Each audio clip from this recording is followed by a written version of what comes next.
want you to take me on a trip to another world. A world without limits, where lust is the only thing we know. MarLee, dude. I want you to do something for me. Man, I'm so stressed, and I'm so depressed. So many regrets, so hard to forget. Plus I'm out of work, and my wallet don't work. Just repo my car, and the crib just got robbed. Got me in court, back child support. All of my bills are late, and my side chick is late. And the pain is so great, and it won't get out. Try to drink it away, or smoke it out. And I try to explain, but I just sound insane. And I like to address, I don't like my address. But when I'm feeling down, you feeling down in that, that's when I look down. Then I remember, wow, I'm blessed. Big bone, heavy structure, home load. CK listening session number 3. Forgive me, I said I would hit y'all with 2 yesterday, but then realized, you know what, tonight is fight night. People are going to be into the fight. They're going to be out doing things. So we ain't gonna play ourselves and do that. So you get 2 today. Later on tonight, we'll premiere that record Cap that I was talking about. But right now we're listening to Blessed. Let's see who's on. Right now we're going into Blessed.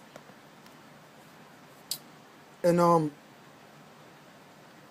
being blessed is not so much about how many good things are going on, how many good things are happening to you in your life, but more so about choosing to see the good over the bad, choosing to acknowledge the positive over the negative. All right, and I've been through a lot of trials and tribulations and a lot of learning to really grasp that. And I'll illustrate it with one of my personal stories as becoming a vegan, if you will. I remember sometime last year, I became a vegan for about 2 months. And what happens is you have to really protect your energy. You have to protect, if you're going to choose to see positive over negative, that has to be a steadfast fight every day. You have to protect your energy on this battlefield. It is not a game. The minute you slip up, the minute you think that you can ease up a little bit, that's when you get conquered. All right? When you're 2 months into not eating any meat, so I'm eating a lot of vegetables, fruits, drinking a lot of water every day. 2 months in, you have crossed that threshold of what's the word I'm looking for? You've gotten past the struggle. You've gotten past the struggle where you feel like, man, I need some meat in my life. You're comfortable now. You are comfortably eating vegetables, fruits, so on and so forth. You don't need meat. Right? So what happens is you can trick your mind into feeling like, I've mastered this. I got this. I don't have a craving for meat. I don't need meat. It's nothing if I was to eat a meat sandwich right now, because I can eat the meat and then go right back to my bed. And that is where you hurt yourself. That's where the danger zone comes in. You have to be very careful to protect your energy. If you've gone 2 months being a vegetarian or being a vegan, why stop now? Why take a break? You can't tell yourself, oh, meat doesn't bother me. I'm vegan now. I can have this. It's not going to trouble me. Because what you're doing is lying to yourself. See, the actions and the words have to align. You can't say, I'm vegetarian now, so it's okay for me to eat this meat. It doesn't make sense. What happens is there's 2 things going on here. One, you're cocky. You've become cocky with the behavior. You feel like you've got this, right? But also, the second thing that's happened underneath the surface is subconsciously, you're looking for a way out. So you think you've got it handled above the surface, but underneath the surface, you're looking for a way out because this lifestyle is too demanding. It's too hard. This takes too much discipline. I kind of want to go back to meat. You're not willing to admit it consciously, but subconsciously, you're ready to quit. All right? It wasn't meat that did it for me. What did it for me was a sun-kissed orange soda. And we all know how good Sunkist orange is, grapes, Welch's grape, right? So here I am going a couple of months, no soda. I'm drinking water with all my meals. I think I'm drinking water 4, 5, 6, 7, 8 times a day. I'm eating no meat. I'm eating vegetables, fruits. I didn't give up carbs. Still eating carbs. And there's that can of soda laying there. I think I was on set one time. So here we are in Crafty. Can of orange Sunkist soda laying there in the cooler. And I'm like, yeah, okay, I know. I ain't drink soda in months. I can handle this. Boy, was I so wrong.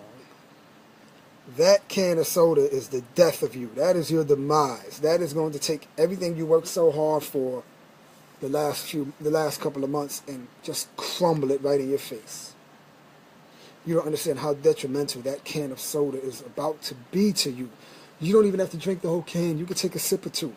It is about to destroy everything you worked hard for. When really you didn't even... Now, subconsciously, you had a strong yearning and craving for it. It's like you saw it as a way out. Oh, I got to drink the soda. But consciously, you're not even thinking like, oh, I got to have this soda. I want this soda. You're just like, this is nothing. You could have went without it. You could have just grabbed a bottle of water instead. But your cocky ass felt the need to prove a point. And you can't prove a point like that. It doesn't make any sense to say, I'm not a soda drinker. I can drink this soda. What? I'm not a meat eater. I can have this ham sandwich. It's nothing. What do you mean? What do you mean you're not a soda drinker? So you can drink this soda. You see how strong that contradiction is right there? But in the moment, you think nothing of it. You drink the soda. And you ultimately hurt yourself. So, please, you have to protect your energy. If you take a stand and you say, I am this, you have to protect that. This is a battlefield. Life is a battle. And all of these outside influences and distractions are waiting. They're just kneeling. They're standing by, waiting to pounce on you. You are prey to them, especially when you take a strong stance and say, I'm about this now. I'm not about that. I'm not about y'all. I'm not eating that. I'm not watching that. I'm not listening to that. I'm not going to this party. I'm not doing none of that. When you proclaim that, they are all of that you just said you're against, they are all on standby, waiting with their tongues out, waiting for you to even pitch one of them. So if there's 7 things that you said you're not about, all 7 of them are standing by waiting for you to just touch one of them. Just lick one of them, if you will. And then the other 6 are all going to pounce on you. See, once you take the stand of discipline, they have to fall back. They have to fall back. They can no longer reach out and touch you. They don't got to run away, but they can no longer reach out and grab you and try to hug you and entice you. They got to fall back. But they're still going to be in your presence. They're going to fall back, but they're going to surround you now. And wait. And wait. And once you give them the right, once you give them the key, once you cue them to attack you again, they're going to attack you again. And you give them the right to attack you again by just touching one of them. As long as you keep your hands off of them, they're going to keep their hands off of you. And they got to respect your word. But the minute you ease up a little bit, once you slip and ease, you take one sip of that orange soda, everything comes back now. Everything is enticing. Everything is tempting. And your defenses are down now because you're no longer strong. Your body is no longer about that alkaline diet. You have just let Sunkist orange soda enter into that force field. That force field is so weak now. You dig? You have to protect your energy. And being blessed is all about protecting your energy because things don't always go the way you want it to go. Sometimes you might have a bad day. You cannot feed into the negative energy of that bad day. You have to continue to focus on what you were focusing on yesterday. What's going on good in your life? What things can make you smile? And that's what being blessed is about. Let's get back into the record. It's about understanding throughout all the turmoil, the trials and tribulations. There are people in your life that make you smile. There are situations in your life that make you feel good. You have to know that you're blessed in the midst of all the nonsense. Man, I'm so stressed and I'm so depressed. So many regrets, so hard to forget. Plus I'm out of work and my wallet don't work. Just repo my car, the crib just got robbed. Got me in court, back child support. All of my bills are late, and my side girl is late. And the pain is so great, and it won't get out. Try to drink it away, or smoke it out. And I try to explain, but I just have to say. And I like to address, I don't like my address. But when I'm feeling down, you're feeling down and out. That's when I look down. Then I remember, wow, I'm blessed. So if you can imagine, because I performed this on stage several times. You can imagine being on stage talking about all your issues, all of your problems, right? All of your woes. What's up, Sonny Bricks? I see you just tuned in. What's good? Mayfield Mary, what's good? Naki King, what up? So here you are venting about all of your problems. You know, your bills are late. Your bills are late. Your side chick is late. You know, you try to smoke it away. You try to drink it away to no avail. I like to address. I don't like my address. I don't like where I live. You know, all these things. But then, you know, you drop to one knee, and you look down. Let me position myself properly, and just remember that you're blessed. You know, and this to a lot of people symbolizes getting down to your knees and looking down and bowing your head and just remembering how blessed you are and how wonderfully fortunate your life is, and that God has you and you're blessed, and you get down to your knees to pray, right? That's prayer position. I'm blessed. When really I'm on stage and I'm looking down and I'm grabbing my crotch and saying, when I get down, I remember, wow, I'm blessed. I've got a big dick. and that's what gets me through my day.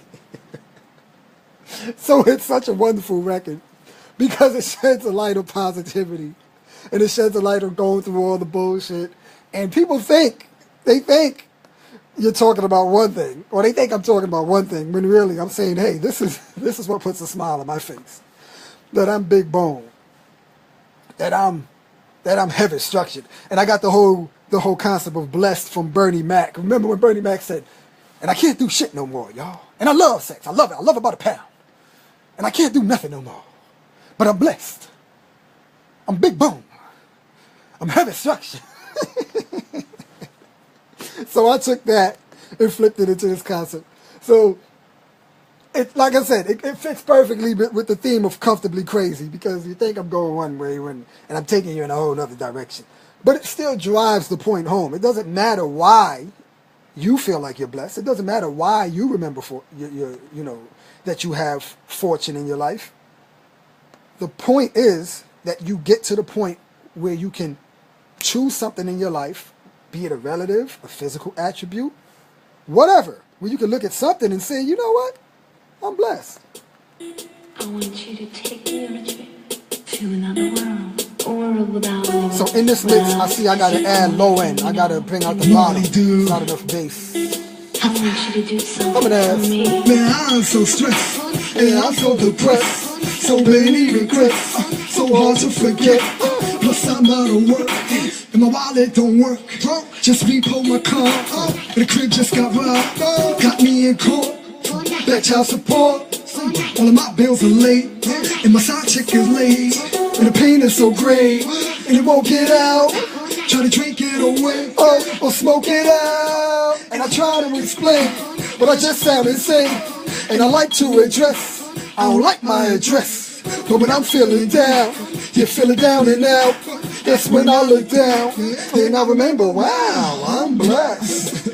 Big bone, heavy structure, hung low. And if I pull out my joint, this whole room would be shocked. If I pull out my joint, the whole life would get shocked. And I'm blessed. Big boom, heavy structure, unload. And if I pull out my joint, the whole life would get shocked. If I pull out my joint, Facebook would be shocked. Now girl flex, flex, yeah. Time to have sex, girl flex, flex, yeah. Time to have sex, flex, flex, yeah.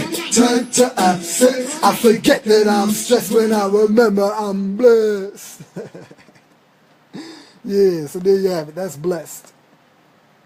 Later on, we're going to go into the record Cap, inspired by Colin Kaepernick, of course. This has been another CK listening session. This was number 3. Y'all stay tuned for the project, Comfortably Crazy. It's a good time. It's a bad time. It's great music. Rook Pikeman, what up, my brother Av? Rook Pikeman, y'all, when y'all see his name on this feed, he's the one who created the artwork for Comfortably Crazy. I post it in every live video. I'll post it in this one. He created the artwork. It's genius. It's brilliant. It's me. It's me intertwined with Colin Kaepernick because this album focuses a lot on the personal plight of Lamar Bennett, aka MarLee Hendrixx. Also the plight of my people, meaning my melanated people and my American people. Doesn't matter what color skin you are. We are all in this fight together. So it is the plight of the American people and the human race. And then also it feeds into the plight of Colin Kaepernick and other athletes who have had to deal with certain injustice, although they are playing for America's teams, like Jackie Robinson, like Mike Vick, like Ray Lewis, you know. So it all comes full circle. And this project is pretty much, it's just about taking a stand for who you are and being comfortable with that, regardless of how outsiders view you. They think you're crazy, fuck it. Sometimes you might even feel like you're crazy in your position. You might feel like, damn, why did I say that? Why am I having these thoughts? But at the end of the day, you have to come to a point where you're comfortable with it and say, fuck it, it is what it is. I'm comfortably crazy. MarLee Hendrixx, signing off.